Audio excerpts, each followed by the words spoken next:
قسم کے آپ نشانہ آپ نے کیا ہوا اور آپ بس مارتے جا رہے ہو. ٹرامیٹائزنگ سچویشن تھا کہ مجھے تو بس لگ رہا تھا کہ یہ آخری جو ہے وقت ہے زندگی کا اور اس کے بعد کوئی واپسی نہیں ہے زندگی میں. تو کلمہ بھی ایون پڑھ چکی تھی. ختیجہ قانون کی طالب علم تھی، پڑھائی اس کا جنون تھا. ہم جماعت شاہ حسین سے بات چیت ختم کرنے کی سزا اسے بدلے کی صورت تب ملی جب وہ 3 مئی 2016 کو اپنی بہن کو اسکول سے لینے جا رہی تھی.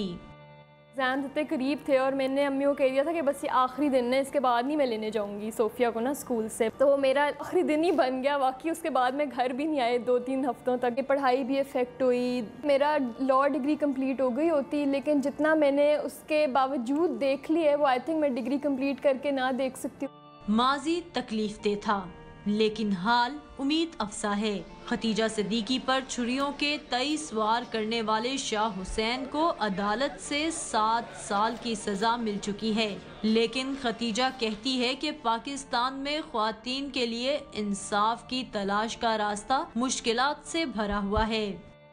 اور کچھ تھا نہیں کہنے کے لیے، تو انہوں نے کہا کہ سب سے آسان طریقہ ہے عورت کے کردار پہ کیچڑ اچھالو، وہ خود ہی گیو اپ کر دے گی.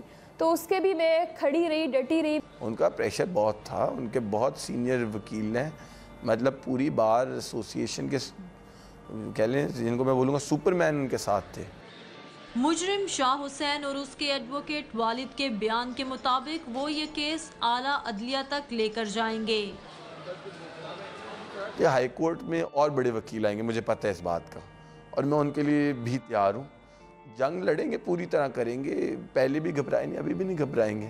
خود بھی ایک لاء اسٹوڈنٹ ہوں اور میں اگر اپنا کیس ہی آگے تک نہ پہنچا سکی، اپنے کیس میں ہی فائٹ نہ کر سکی، تو پھر میرے لائر ہونے کا کیا فائدہ ہوا. تو آگے بھی یہ جو ہے اسی طرح فائٹ کروں گی.